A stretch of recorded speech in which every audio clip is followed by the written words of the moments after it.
po'y tumayo para sa pagbabasa ng ating teksto sa umagang ito. Ating teksto ay nasa Luke chapter 11. Atin pong tatapusin, of course, ang chapter 11. So praise God, nakatapos po muli tayo ng isang chapter. Our text is in verses 45 to 54. Luke 11, verses 45 to 54. Church, this is the authoritative, infallible, and inerrant word of God. So hear the word of God. One of the lawyers answered him, "Teacher, in saying these things you insult us also." And he said, "Woe to you, lawyers also, for you load people with burdens hard to bear, and you yourselves do not touch the burdens with one of your fingers. Woe to you, for you build the tombs of the prophets whom your fathers killed. So you are witnesses, and you consent to the deeds of your fathers, for they killed them, and you build their tombs. Therefore also the wisdom of God said, I will send them prophets and apostles, some of whom they will kill and persecute, so that the blood of all the prophets shed from the foundation of the world may be charged against this generation, from the blood of Abel to the blood of Zechariah, who perished between the altar and the sanctuary. Yes, I tell you, it will be required of this generation. Woe to you, lawyers, for you have taken away the key of knowledge. You did not enter yourselves, and you hindered those who were entering." As he went away from there, the scribes and the Pharisees began to press him hard and to provoke him to speak about many things, lying in wait for him to catch him in something he might say. Church, this is the word of the Lord. Amen. Sige po, makakaupo na po tayo.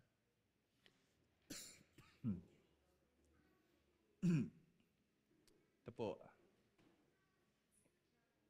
Ilan pong mga katanungan. Kung alam niyo po sa sarili niyo na kayo ay hindi fit. Yung iba na sobra-sobra sa timbang. Ngunit, may nagregalo sa'yo ng slim fit na damit. Ano ang mararamdaman mo? Manghina siya. Meron akong kasama sa trabaho dati na nagpupursige na pumayat siya. Ang motivation niya, bumili na siya ng skinny jeans.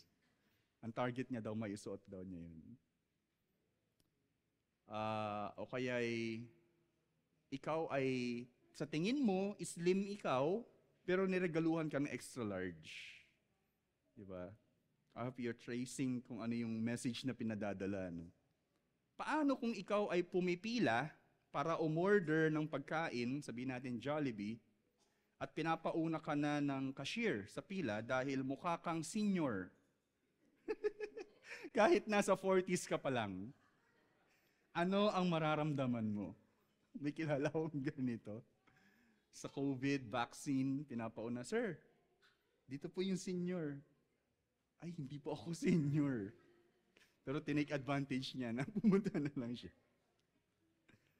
Paano kung ikaw ay nagtutulak sa luma mong sasakyan na nasira sa daan. So nasira yung luma mong sasakyan sa daan, at imbis na ikaw ay tulungan ng mga tao sa paligid para magtulak, binigyan ka pa ng posporo. Nakuha niyo po ba?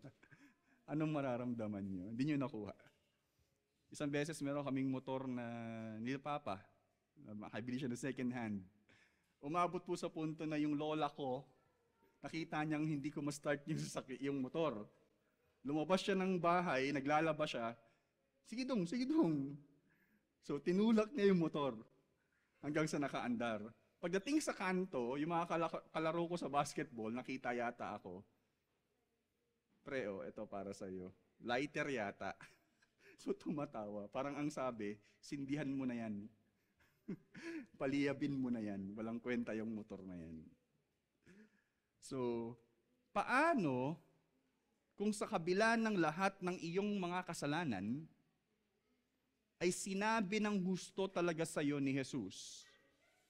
Kung ikaw ay may problema sa isang bagay na alam mong ikaw ay makasalanan, at sinabi sa iyo na, "Woe to you, hypocrite."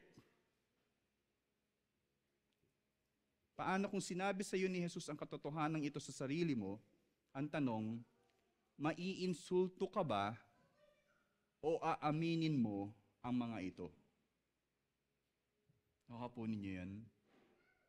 If Jesus, who is all-knowing, who knows everything in our hearts, who even made our hearts, we are exposed in Him because He is light.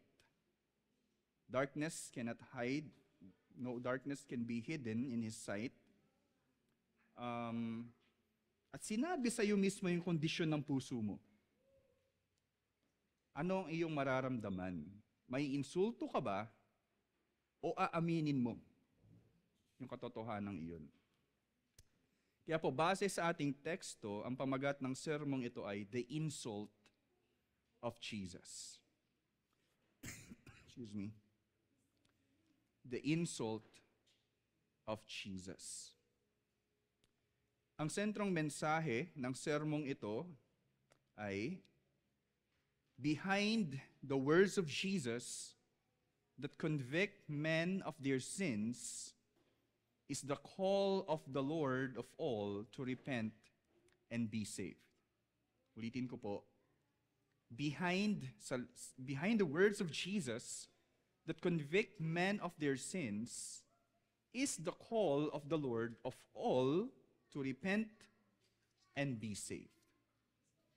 Sa Tagalog, ito po yung sinasabi, sa likod ng mga salita ni Jesus na humahatol sa mga tao sa kanilang mga kasalanan, ay ang panawagan ng Panginoon ng lahat na magsisi at maligtas. Bagamat yung mga katotohanan na tayo po ay, sa totoo lang, tayo ay makasalanan at alam ng Diyos ang mismong mga kasalanan natin, kung yun ay mismong sasabihin ng Diyos sa atin, ang pinakanais niya ay ikaw ay magsisi doon at ikaw ay maligtas sa kasalanang iyon. Yun po ang pinakalayunin ng Diyos na makikita natin dito sa teksto kung bakit niya ini-expose ang partikular na mga kasalanan ng tao. Dahil siya ang Panginoon ng lahat. I am the Lord of all, and you should surrender to me as the Lord of all. And I'm asking you to repent, to turn away from your sin, and be saved from it. Kasi marahil, ang maiisip po natin, tayo po ay, Jesus is judgmental. Or Jesus doesn't love me. But this is the truth. Tatlong mga salita ni Jesus. Okay? May mga partikular na sinabi siya dito sa teksto. At tatlo po ito. Kasi all in all, 6 po ito. Nagsimula po tayo last week sa mga Pharisees. But this time around, in-address niya po sa mga lawyers. At ito yung sumunod na mga tatlong woes na tinatawag. Ito po the way I described it in verses 45 to 46. First, woe to you, heartless manipulators. Woe to you, yung woe po is like a word, an expression of curse. Or foolish are you, heartless manipulators. Yung heartless manipulators, yung adjective na heartless, parang walang puso, hindi nagmamahal, ng mga taong nagmamanipula lang ng mga tao, kinokontrol yung mga tao. Sa pagkokontrol nila, pinabibigat ng mga taong ito ang mga gawain for their benefit. Pero sila mismo hindi tumutulong dun sa mga bagay na yun o sa kanilang mga taong iyon. That's what we can see in these texts. Pangalawa, woe to you, careless witnesses. Woe to you, careless witnesses, verses 47 to 51. Yes, they are heartless, but they're also careless. They do not care about the message of God na talagang maihayag sa tao. Here, mapapansin po natin yung ginawa ng mga sinasabing mga fathers ng mga Pharisees or so-called ninuno na pumatay ng mga propeta. Matututunan po natin na ayaw po nila kasi yung mensahe ng Diyos, kaya pinatay po nila ang mga ito. Pero ang punto po nito, ayaw po nilang maihayag yung katotohanan ng Diyos. They are careless witnesses. Pangatlo at panghuli, in verses 52 to 53, woe to you, stumbling blocks. Woe to you, stumbling blocks. Kung meron mang flow yung tubig, na dapat smooth yung flow, and all of a sudden, merong biglang nag-fall na rock, at hindi naging maayos yung flow, these are the people who causes people to be hindered in their, sabihin natin, pursuit of God, to the point na hindi ang mga taong ito ay hindi nakakarating tungo sa Diyos. Because of such people, they are stumbling blocks. And Jesus is giving them a word, woe to you. Ayan po. So simula po tayo sa una, which is, woe to you, heartless manipulators. Dito po sa atin pong salaysay, sa pagpapatuloy, masasabi po natin na ituturing pong ginawa na estilo ni Lucas ay binigyan niya ng break. Okay? Kasi nag-transition si Lucas sa pagsasalita ni Jesus sa mga lawyers naman. Yung mga scribes, actually. So una, mga Pharisees, pagdating po dito, biglang ginawa ni Lucas, hiniwalay po niya yung mga pananalita ni Jesus sa mga scribes. But kung mapapansin po natin, kung makikita po natin actually, yung version naman ni Matthew, hindi po hiniwalay ni Matthew eh. Sa Matthew 23:23, ang sinabi po niya dito, woe to you scribes and Pharisees.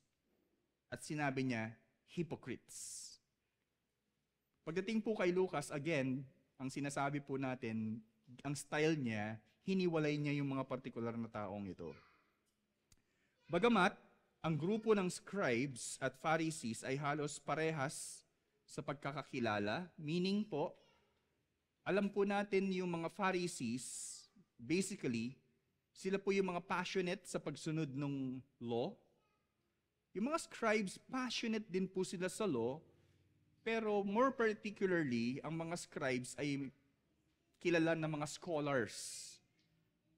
Pagdating sa pagkaunawa mismo ng law, sila po ay eksperto. Ito po yung mga scribes.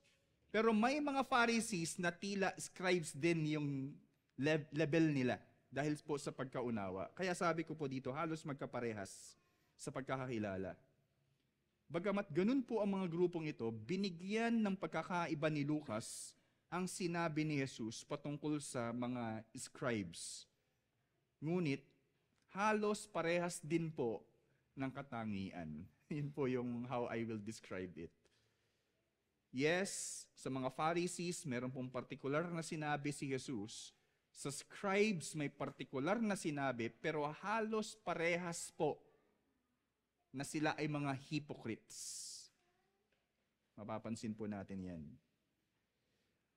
Matapos masabi ni Jesus yung mga woe sa Pharisees, now in verse 45, ito na po yung sinabi, one of the lawyers answered him. One of the lawyers answered him, Teacher, in saying these things, you insult us also. Sa mga sinabi mo sa mga Pariseo, bagamat in-address mo ang mga Pariseo, ito din ang mga pananalitang ito ay nakaka-insulto sa amin. So meaning, nag-a-apply yung mga katangian ng Fariseo sa kanila. Kasi halos parehas sila ng kaugalian. Inaddress ni Jesus ang mga hypocritical practices. That's what we can call it. Hypocritical practices ng mga Fariseo na kung saan lumalabas na nagiging guilty rin ang mga grupo ng scribes nang marinig nila ito. You insult us also, right? Hindi tinalikuran ni Jesus ang mga ito, kundi mas direkta niyang sinabi rin ang mga woes para sa mga taong ito. Try to imagine this scene. Teacher, in saying these things, you insult us also. Oh yeah. In verse 46, he said, I insult you, right? Let me say this. Woe to you, lawyers, also. For you load people with burdens hard to bear, and you yourselves do not touch the burdens with one of your fingers. They thought Jesus will calm down, pero Jesus did not back down nga. He directed, or he told them the right words for them to hear.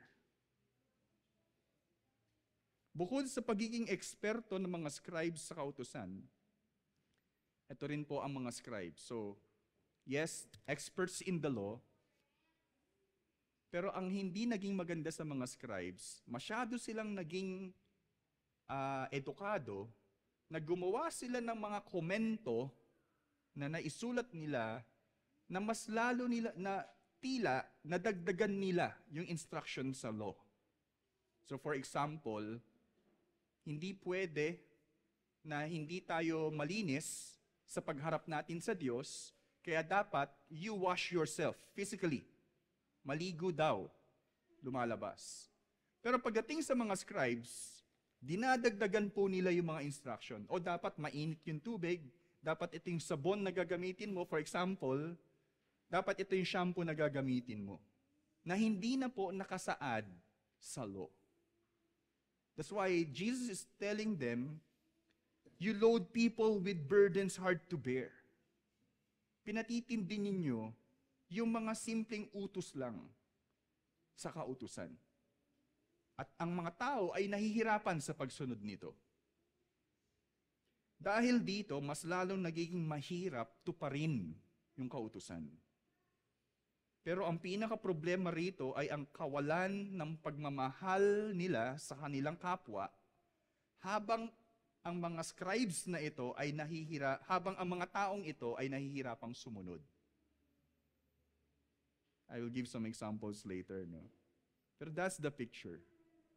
These people are like, as if they know the law and they're the authority of the law. No, this is how you should do it.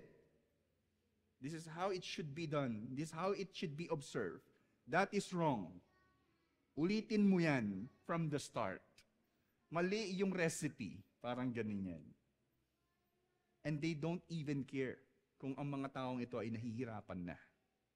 Wow. Sinasabi rin na ang scribes ay ayaw, sabi dito, no?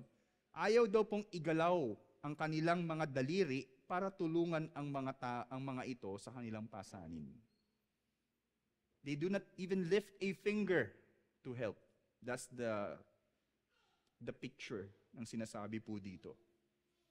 Meaning, wala po talaga silang nais na gawin para matulungan yung kapwa nila.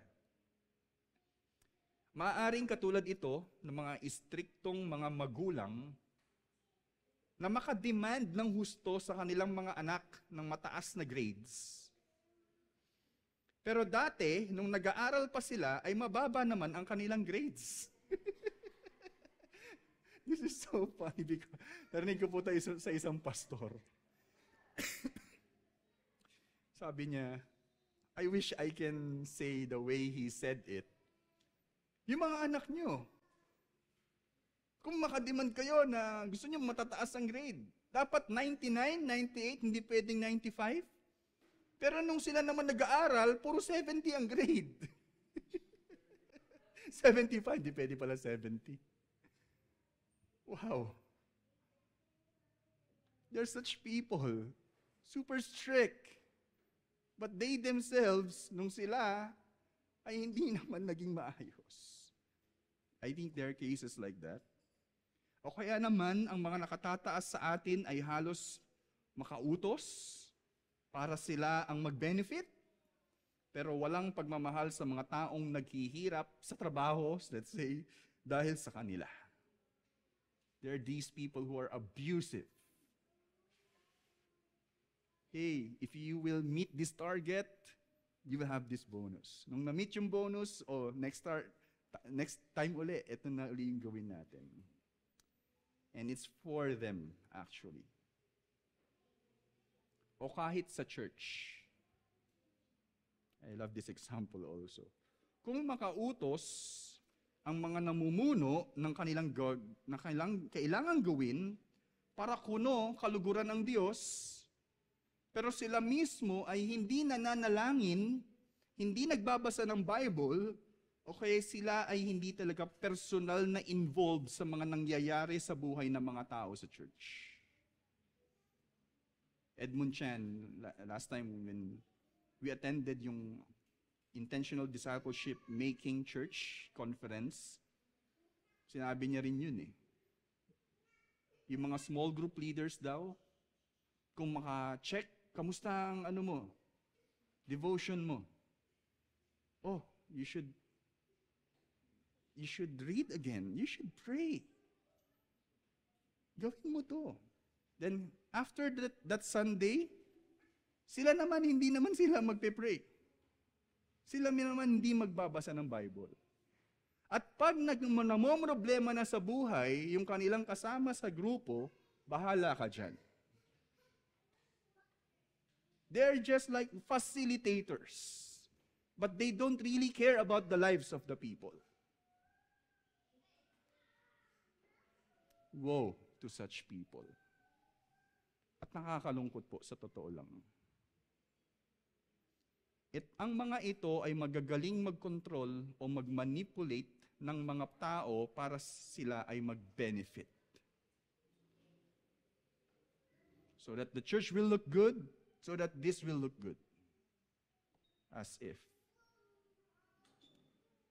Kaya ito po ang katanungan natin. Isipin po natin ito. Ano ang mas minamahal mo? Ang mga kailangang gawin ng mga tao sa Diyos o ang mga tao mismo ng Diyos na kanyang tinubos kay Jesus? Do you care about the perfection of the duties of the people in our church? Or do you care about the very lives of these people? We're not simply leading the people para sila ay sabihin natin externally, maging maganda sa tila, nasusunod nila po ang mga bagay na iyon. Pero iniintindi din po ba natin ang sitwasyon ng mga taong ito? They are not able to really have a time with the Lord because of such things. Because of problems that are skin deep. Masyadong malalim po talaga. Woe to such people. Pangalawa po in verses 47 to 51, woe to you, careless witnesses. Woe to you, careless witnesses. Sinabi naman po ni Jesus, pangalawang woe, in verses 47 to 48, in po muna ang basahin natin, woe to you, for you build the tombs of the prophets whom your fathers killed. So you are witnesses, and you consent to the deeds of your fathers, for they killed them, and you build their tombs. Ang mga scribes ay sinasabing kilala rin na nagpapatayo ng magagandang libingan sa mga namatay na propeta, pero ang mga pumatay po ng mga propetang ito ay ang kanilang mga ninuno. Okay? Para pong ganito eh. Wala naman pong masama sa mga komunidad na kung saan may mga tao na sa kanilang mahal sa buhay namatay at wala pong panlibing. The good thing, may mga barangay na meron pong budget for that. Kaya po nilang magbigay ng budget para sa pagburol at paglibing. Okay po yun. Pero hindi naman natin kailangang isipin na para makilala lang siya, para lang maging papogi points yun, ano? Pero dito po, sa mga ginagawa ng mga scribes sa pagpapalibing sa mga propetang namatay, tila nagmamalasakit sila sa mga propetang pinatay ng kanilang mga ninuno. Pero ang totoo po nun, sumasang-ayon sila sa pagpatay sa mga propetang iyon. Ito po ang katotohanan. Maraming prophets na naging tapat sa paghahayag ng hatol ng Diyos sa Israel, na pinatay ng mga hari at pinatay ng mga priest. For example, in the time of, let's say, Prophet Isaiah, actually Jeremiah, so the Lord gave a word to Jeremiah, say this to Israel, or say this to Judah. Because of your sins, you will be slaves to Babylon. Say that to them. And my decision can never be thwarted, or hindi na pwedeng baliin pa ito. Say it to them. Pumunta si Jeremiah, sinabi po yun. After saying these words from the Lord, through Jeremiah, they began to beat Jeremiah. They even tried to kill Jeremiah. Kaya nga po si Jeremiah, sobrang naramdaman niya po ang mga bagay na ito at nakita niya yung katigasan ng puso ng Israel na manumbalik sa Diyos. Because of that, he is always weeping. Kaya tinawag siyang weeping prophet.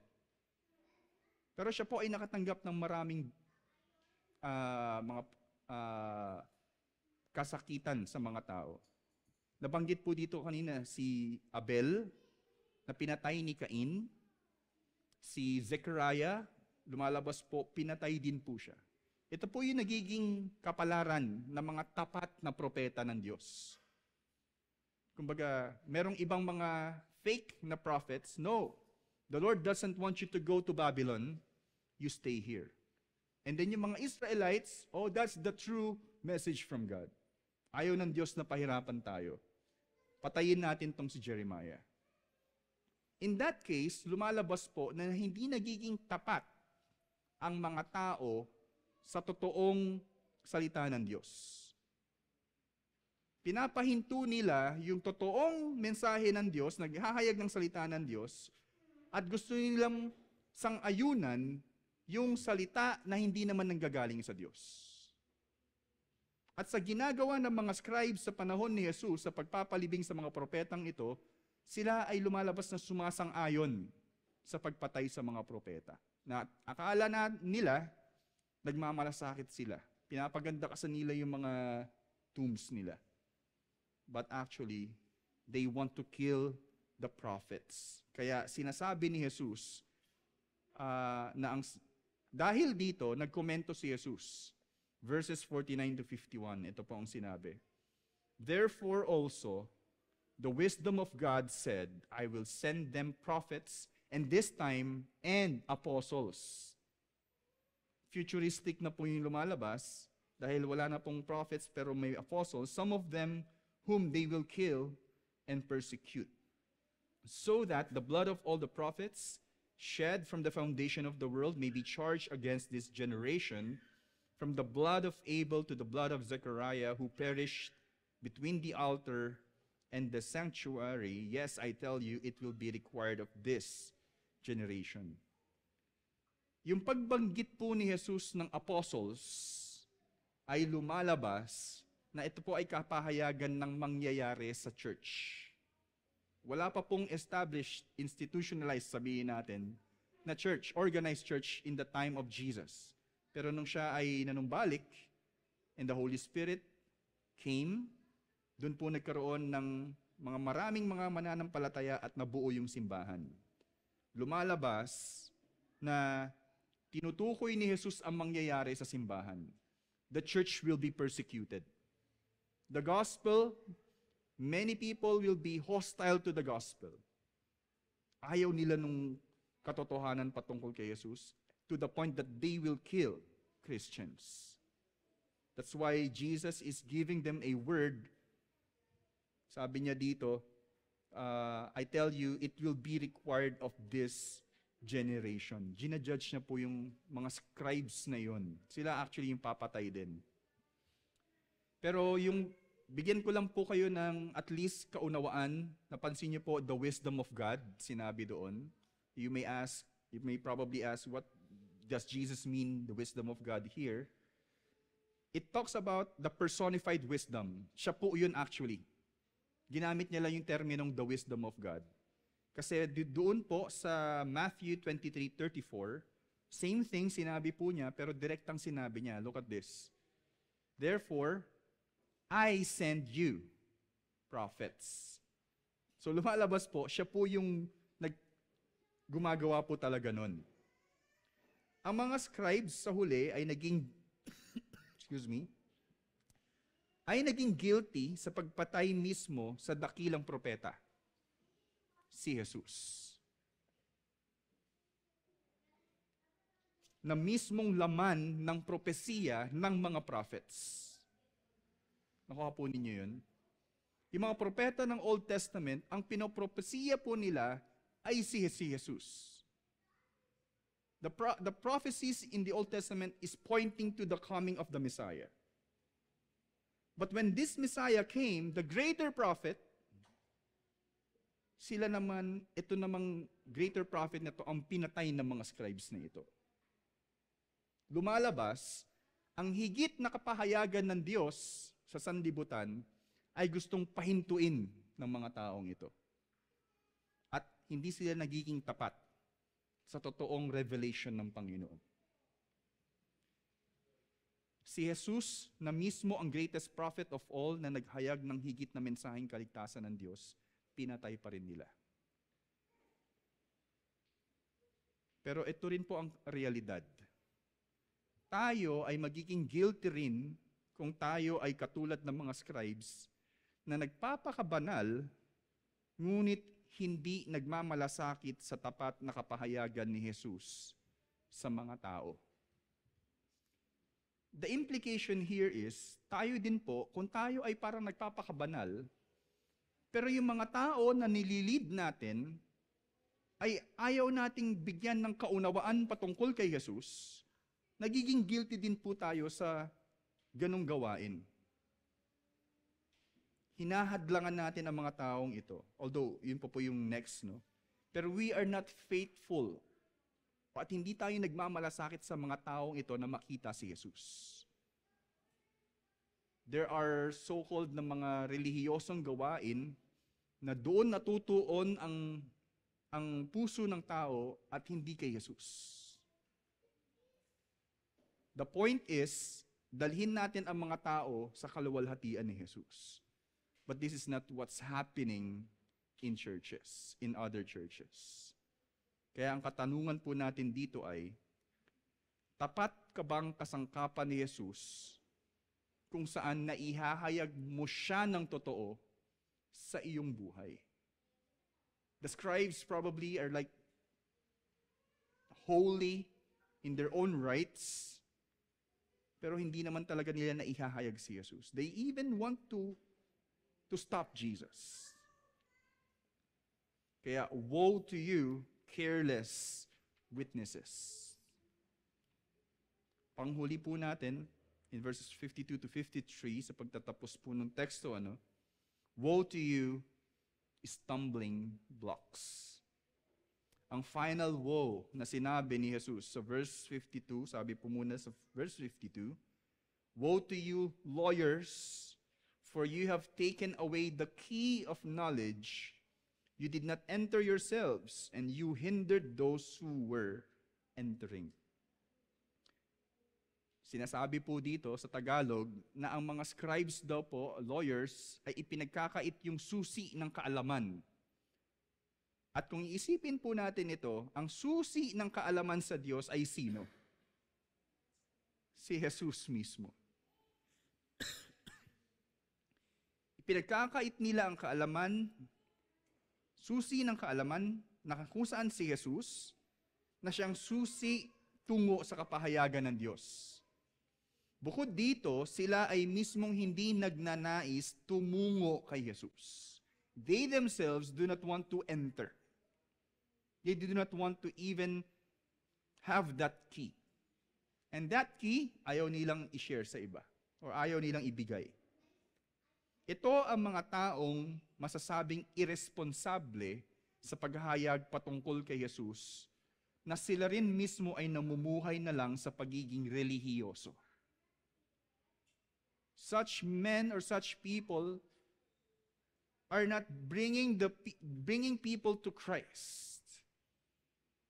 They're all about revolving around the religious things in the church, in ministries. Para sa kanila, sila ay may kakulangan sa pagkaunawa sa Diyos. Why? Dahil sa kawalan nila ng pagpapahalaga sa saysay ni Jesus. Ito po yung pinaka-weight nito. Kung wala si Jesus, everything in the Bible doesn't make sense. It's all about works. Para sa kanila, si Jesus ay walang kaugnayan sa lahat ng Biblia, talking about the scribes, o kaya hindi si Jesus ang punto ng lahat. That's why they do not want to have that key. Pero ito po ang isipin natin, kung wala ang susi na si Jesus, wala mismong buhay na magdudulot sa atin sa Diyos. We are all dead before God if it is not Christ who makes sense in everything sa Diyos. And I want to give you an example sa Luke mismo. Alam po natin in Luke 24, that's the end of Luke, and that's a beautiful, of all the Gospels, yung pinaka-favorite kong pagtatapos, when Jesus resurrected, and the dramatic story na nakipag-meet siya dun sa dalawang disipulo patungong Emmaus, at hindi nila alam na si Jesus yung kausap nila. You know what? Sila ay disheartened. Oh, why are your faces like that? Parang ganun yung sinasabi ni Jesus. Yeah, ikaw lang bang hindi nakakaalam sa nangyari? Yung tinuturing na Mesiyas ay namatay for the past 3 days. And kumbaga sa araw na ito, pangatlong araw na nung siya ay namatay. It's already a hint na dapat nabuhay na si Jesus. He is the hope of Israel, yet He died. And sabi ni Jesus, "Oh, you foolish to perceive what the prophet said, that the Messiah should rise again." What He did, sinabi po niya sa Luke 24:27, "And beginning with Moses, which is the law, and all the prophets," yung second part of the Old Testament, actually, and the Psalms, He interpreted to them in all the scriptures the things concerning Himself. Ibig kong sabihin, habang sila ay tumutungo sa Emmaus, yung road na yon to Emmaus, nagkaroon sila ng, tawag sa ganyan, seminar na ine-explain ni Jesus na everything here points to me. This part, that's me. Until naintindihan nila na yung scripture ay patungkol pala dito sa Mesiyas na ito. Nagkaroon sila ng some kind of experience. And this is what happened nung si Jesus ay nag-break ng bread at nawala siya sa paligid nila, na-realize nila, that is Jesus, He is alive. What is their response? In verse 24-32, look at this. "Did not our hearts burn within us while He talked to us on the road, while He opened to us the scriptures?" Sabi nila, hindi mo ba naramdaman yun? Nung ine-explain niya sa atin yung scripture, nagbabago yung puso natin na hindi natin maintindihan. Na patungkol pala sa Kanya yung nakasulat. It simply means na ang kapahayagan ni Jesus sa Biblia ang susi sa tunay na kaunawaan sa Diyos. Jesus in the Bible actually changes everything. Nagkakaroon ng saysay, hindi lang yung Biblia, pero yung totoong buhay na itinalaga sa atin ng Diyos. And these people, let's go back to Jerusalem, let's go back to Jerusalem, let's tell Jesus is alive. Hindi lang nabuhay si Jesus, sila mismo ay nabuhayan. Because of what they learned about the scriptures. Pero sa huli, balik tayo sa storya, sa lahat ng sinabi ni Jesus laban sa Pharisees at scribes, ang nangyari sa verses 53 to 54, as he went away from there, the scribes and the Pharisees began to press him hard and to provoke him to speak about many things, lying in wait for him to catch him in something he might say. Ito po ang masasabi natin dito. That's the end of this scene. Dalawa ang naidudulot ng pagsisiwalat ni Jesus sa totoong kondisyon ng ating puso. So, what happened here? He proclaimed the woes to these hypocrites. What is the effect of that woes? Una, ito ay dapat magdulot sa atin ng pagsisisi o kaya'y sa kabilang banda, ang puso natin ay tumigas laban kay Jesus. It's either you will admit that you are a sinner or you will resist and you will even try to stop Jesus. Ang ganda nung sa commentary ni Philip Ryken, meron daw pang 7 na woe. At yun ay na-experience ni Isaiah. Nung nakita niya yung kabanalan ng Diyos, ang response niya, woe is me. For I have seen the King of glory, the Lord of hosts. And I am undone, for I am a man of unclean lips. Woe is me. Si Pedro, nung nakita po niya yung miracle of the catch ng fish, sabi ni Pedro, lumayo ka sa akin, O Diyos. Ako ay makasalanan. Because when the true light has come, it will expose the darkness in us. And in seeing the darkness, it's either you will respond, you are insulting me, or I am a sinner, O Lord. But this is what happened to the scribes and the Pharisees. Ang mga salita ni Jesus laban sa atin ay maaaring maging insulto para sa atin, ngunit ito ay tumutungo sa ating higit na pangangailangan kay Jesus. The Samaritan woman and the well, naisip ko lang po ito din, call your husband. I don't have a husband. Yes, you don't have a husband, and the one you are with you, yes, it's not a husband, you have actually 3 more or something.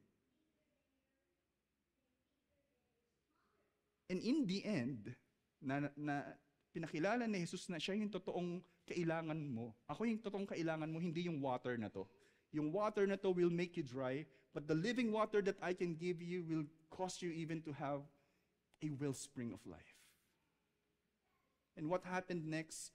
Pinroklam na po niya na nakita niya ang totoong Mesiyas. Hindi niya naramdaman na ininsulto siya.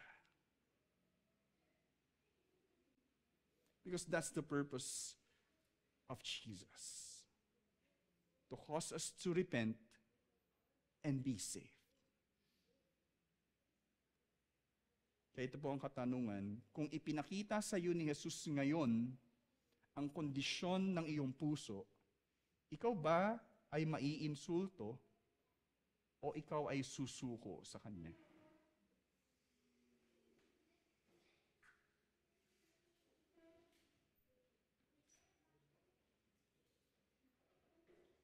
Sa atin pong pagtatapos, to have a recap, 3 mga salita muli ni Jesus ang nabigyang pansin sa teksto. Una, in verse 45 to 46, woe to you, heartless manipulators. In verses 47 to 51, second, woe to you, careless witnesses. And third, verses 52 to 53, woe to you, stumbling blocks. I want to give two applications in response to this. Una,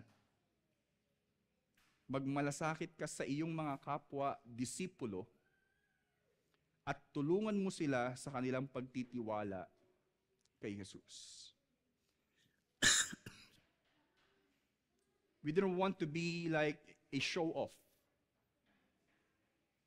Leaders as if good before God and treating others as if He has the authority to do that. But let's be real sa mga tao sa paligid natin. We are co-sinners. We need each other and we need Jesus Christ. That's your weakness. This is my weakness. Let's trust in Jesus Christ. Practically, kamustahin mo sila. Kamustahin mo sila at mag-commit ka na ipapanalangin mo sila. Do it. Yung iba nagsasabing, I'll pray for you, pero hindi naman talaga ginagawa, right? But when you ask them how they are, and now you know, commit to pray for them. Next time you meet, kamusta yung pinapanalangin natin? Ito pa rin eh. Commit to pray. Continue to commit yourself to the person. Pangalawa, dalhin mo ang kapwa mo disipulo palagi sa kaunawaan ni Jesus bilang tunay na sagot sa kanilang kasalanan. You are not the answer, or we are not the answer. Our goodness is not the answer. The answer is Jesus Christ. Wala po talaga tayong so-called medicine na mai-prescribe sa kanila. Only Jesus. Hindi tayo o anuman ang tunay na sagot sa bawat bigat na dinadala ng bawat isa. Dalhin natin sila palagi kay Jesus na siyang tunay na nagbibigay buhay sa atin. Patuloy nating alalahanin na behind the words of Jesus that convict men of their sins is the call of the Lord of all to repent and be saved. We need those words. And we need to be exposed so that we will repent and that we will be saved. Let us pray. And after this, let's proceed to the Lord's Supper. Panginoon, salamat po sa inyo pong kaluwalhatian, katuwiran, na kung hindi po namin makikita ito, tila ang mga ginagawa po namin ay tama, O Diyos. Kung hindi po dahil sa inyong salita na siyang nagbibigay din po ng refleksyon sa amin, hindi po namin makikita ang tunay na kondisyon ng aming puso. Salamat dahil mismong si Jesus ang siyang may otoridad para isiwalat ang laman ng aming puso. At sa kabila ng lahat ng ito ay ang panawagan na kami po ay magsisi, hindi magpatuloy sa buhay na ito, at magkaroon ng kaligtasan sa Kanya. Tulungan niyo po kami na patuloy na umasa kay Jesus, manampalataya kay Jesus, magtiwala sa Kanyang mga salita, at tunay na ang buhay namin ay maisuko sa Kanya at maranasan namin ang kaligayahan na tanging sa inyo lamang nanggagaling, O Diyos. O Diyos, gawin niyo po ito sa inyong awa, sa inyong grasya, sa buhay ng bawat isa sa amin dito, O Diyos. Pagpalain niyo po kami, O Diyos, sa pagsunod namin patuloy sa inyo at sa pagdakila namin kay Jesus. Ito po ang aming samo at dalangin sa pangalan ni Jesus. Amen.